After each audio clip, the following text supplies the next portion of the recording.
प्रधानमंत्री ने उनको मरवाने के लिए 5 एयरक्राफ्ट नहीं दिए और उसके बाद राज्यपाल से कहा तुम चुप रहो और तुरंत थोड़े दिन बाद उनको वहां से शिफ्ट कर दिया गया। ये सरकार जो है सिर्फ हिंदू मुस्लिम भारत पाकिस्तान पे चुनाव लड़ती है, कोई संगठन नहीं है, ये गुंडों का ग्रह है। सेना को भी नहीं बकस रहे हैं, उनकी भी जान लेने के काम कर रहे हैं जो इनकी सुरक्षा में लगी हुई है, देश के लोगों की, देश की सीमाओं की सुरक्षा करने का काम कर रही है। देख रहा है 24 से पहले फिर ऐसा ही हिंदू मुस्लिम भारत पाकिस्तान करेंगे और 24 में उतरेंगे, इनके पास और कोई मुद्दा ही नहीं है। जिस तरह से सेना के जवानों की हत्या करके ये वोट मांगने का काम करते हैं, आप देखिए 2014 से लेकर आज तक अगर ये केवल वोट मांगते हैं तो हिंदू मुस्लिम के नाम पर, पाकिस्तान के नाम पर, तो हमारे 40 जवानों की जान लेकर के और पाकिस्तान का नाम रख के केवल और केवल वोट मांगने का काम किया। और कड़िया मिल रही है किस तरह से उन्होंने बताया, ऐसे जवान गए, ऐसे RDX वहाँ घूम रहा था 10 दिन से, ऐसे विस्फोट कराया गया, प्रधानमंत्री ने कहा चुप रहो, एयर स्ट्राइक करा, फिर भारत पाकिस्तान करा और चुनाव लड़ा। ये सिर्फ 2024 के लिए उन्हें मरवाया गया है। 40 जवानों की जान लेकर के और पाकिस्तान का नाम रख के केवल और केवल वोट मांगने का काम किया और इसके खिलाफ अगर कोई भी आवाज उठाने का काम करता है उसको ये मरवा देते हैं। मैं ये सत्यपाल मलिक जी के साथ इस देश का किसान, युवा, इस देश की जनता और इस देश की सेना सत्यपाल मलिक जी के साथ खड़ी हुई है। उन्होंने इस सत्य को उजागर करने का काम किया है और इस प्रधानमंत्री और गृह मंत्री के चेहरे को बेनकाब करने का काम किया है। जिस तरीके से पुलवामा हमले पर दिन ब दिन खुलासे होते जा रहे हैं, उससे कहीं ना कहीं कई सवाल उत्पन्न होते हैं केंद्र सरकार के खिलाफ। क्या नाम हुआ सर आपका? जी मेरा नाम भूदेव शर्मा है।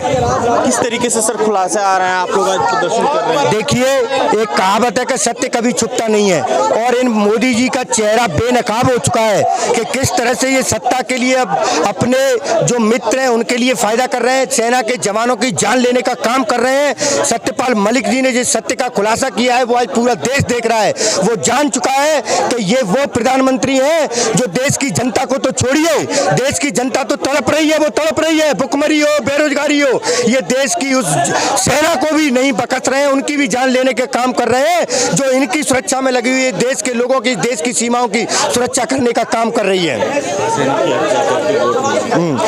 जिस तरह से सेना के जवानों की हत्या करके ये वोट मांगने का काम करते हैं, आप देखिए 2014 से लेकर आज तक अगर ये केवल वोट मांगते हैं तो हिंदू मुस्लिम के नाम पर, पाकिस्तान के नाम पर, तो हमारे 40 जवानों की जान लेकर के और पाकिस्तान का नाम रख के केवल और केवल वोट मांगने का काम किया और इसके खिलाफ अगर कोई भी आवाज उठाने का काम करता है उसको ये मरवा देते हैं। मैं ये पूछना चाहता हूं कि सत्यपाल मलिक जी जब आप पे आरोप लगा रहे हैं तो आप इस देश के लोगों को जवाब देने का काम क्यों नहीं कर रहे?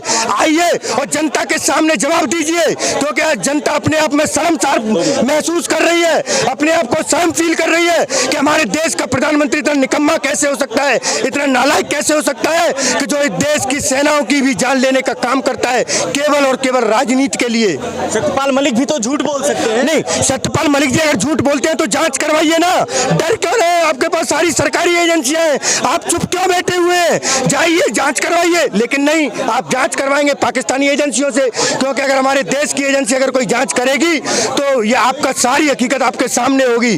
सत्यपाल मलिक जी सत्य के साथ खड़े हुए हैं। सत्यपाल मलिक जी के साथ इस देश का किसान, युवा, इस देश की जनता और इस देश की सेना सत्यपाल मलिक जी के साथ खड़ी हुई है। उन्होंने इस सत्य को उजागर करने का काम किया है और इस प्रधानमंत्री और गृह मंत्री के चेहरे को बेनकाब करने का। मलिक ने जो बयान दिया है, जो प्रधानमंत्री गृह मंत्री पे आरोप लगाया है, मैं कह रहा हूँ इतना संदिग्ध आरोप है। जो तत्कालीन राज्यपाल थे उन्होंने कहा ये प्री प्लान था कि प्रधानमंत्री गृह मंत्री को नॉलेज थी, अजीत डोभाल को नॉलेज थी, ये सारे जवान इन्होंने शहीद नहीं मरवाए गए, मर्डर का केस चलना चाहिए, इन्हें मरवाए गए और फिर मरवाने के बाद इन्होंने स्ट्राइक किया। मर्डर का केस चलना चाहिए, खुद गृह मंत्री और प्रधानमंत्री पे चलना चाहिए क्योंकि उनके नॉलेज में था। उन्होंने राज्यपाल बता रहे यार, उनको कह रहे चुप रहो, वो अपनी सिर्फ राजनीति, एक राजनीति चुनाव 2024 के लिए इन सबको मरवाया गया।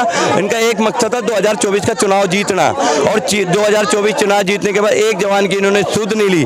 तो आप देखिए कितने निर्मम हत्या करवाई है हमारे प्रधानमंत्री गृह मंत्री ने 40 जवानों की, जबकि वो खुद कह रहे कि मैं 5 एयरक्राफ्ट में मुहैया करवा सकता था राज्यपाल, लेकिन प्रधानमंत्री ने उनको मरवाने के लिए 5 एयरक्राफ्ट नहीं दिए और उसके बाद राज्यपाल से कहा तुम चुप रहो और तुरंत थोड़े दिन बाद उनको वहां से शिफ्ट कर दिया गया। ये सरकार जो है सिर्फ हिंदू मुस्लिम भारत पाकिस्तान पे चुनाव चुनाव लड़ती है, कोई संगठन नहीं है, ये गुंडों का गिरोह है। कई लोग कह रहे हैं कि सत्यपाल मलिक झूठ बोल रहे हैं। सत्यपाल मलिक जब तक उनके राज्यपाल उनके लिए बोलते जब सच है, जब उनके खिलाफ बोलते तो मैं कह रहा हूँ एक राज्यपाल जब बोल रहा है तो इसमें सबूत की क्या जरूरत है।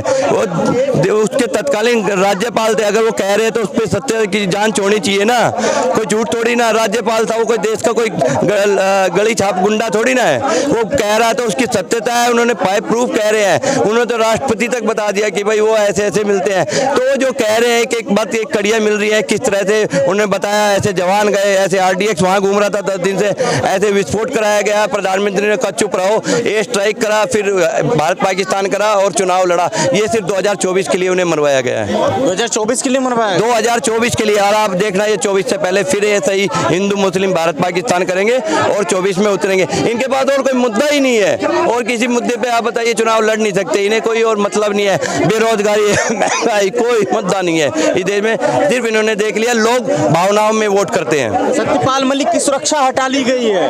वो सत्यपाल मलिक गवर्नर थे, बताओ सब गवर्नर की सुरक्षा उनकी क्यों हटाई? क्योंकि वो सरकार के खिलाफ बोल रहे हैं, सच बोल रहे हैं, और सच जो बोलेगा उसको इतना तो सहना पड़ेगा कम से कम। कई लोग कहने हैं कि सत्यपाल मलिक की इसलिए सुरक्षा हटा दी गई कि उसमें खतरा है। सत्यपाल मलिक सच बोल रहे, किसान के नेता हैं, वो सच बोल रहे, उन्होंने कोई रिश्वत नहीं ली, अदानी के प्रोजेक्ट नहीं पास किए, अंबानी के नहीं किए, एक सच बता रहे कि किस तरह से 40 जवानों को शहीद करवाया गया है। और देखो सरकार मौन बैठी है। क्या लगता है आप लोग आगे क्या करेंगे? हम जब तक इसकी जांच नहीं होगी या इस्तीफा नहीं देंगे गृह मंत्री, तो जब तक हम प्रदर्शन करते रहेंगे। और इसकी सत्यता बाहर आनी चाहिए, जो सत्यपाल मलिक ने बयान दिए है इसकी सत्यता बाहर आनी चाहिए जांच के द्वारा। इंडियन यूथ कांग्रेस का प्रदर्शन आज देखिए, अगर देश में 40 जवानों की हत्या हुई है पुलवामा में, तो उसकी निष्पक्ष जांच होनी चाहिए, क्योंकि जो देश के लिए शहीद होते हैं अगर उनकी ही हत्या अगर की जाए तो देश में एक बड़ा ही असुरक्षा का माहौल है। ऐसे ही वीडियो पर अपनी राय देने के लिए देखते रहिए।